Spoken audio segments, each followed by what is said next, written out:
Hello everybody, and in this video we will learn how to calculate conditional averages in Excel by using the average if formula.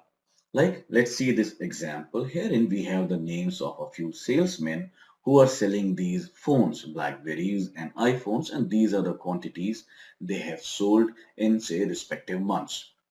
Now, over here, if I just want to find what is the average sale of Mike, then we can find that using the average if formula, which comes out to be 7.5. If I type in the name, say Rambo's average sales are 18. If we type in Mike, it is 7.5, and John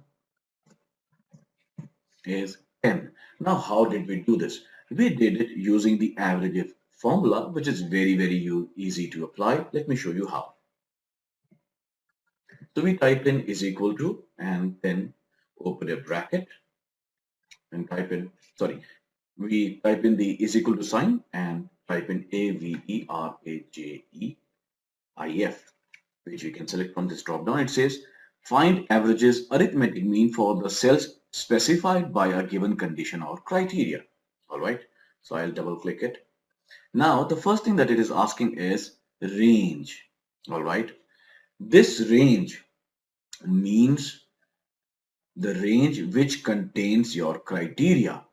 Now, since our criteria is name, so we have selected this range which contains the names of all these salesmen. All right. Then I press a comma and then it says criteria. Now the criteria can be hard coded into the formula or can be a referential also. Now by hard coding, I would have to type in the name of the salesman by opening these apostrophe marks and then typing in the name, say Rambo.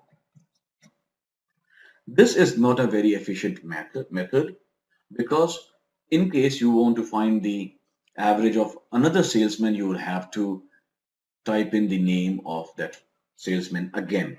So the best way is using the referential formula wherein I select the name of the salesman like this, which I have mentioned over here, and then press comma. And then it says select the average range. The average range would be that range which would contain the numbers for which the average has to be calculated, and then close your bracket. See, you get the answer.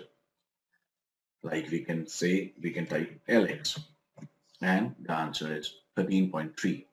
This is how the average if formula works. So this is how you calculate conditional averages in Excel. See you in the next video.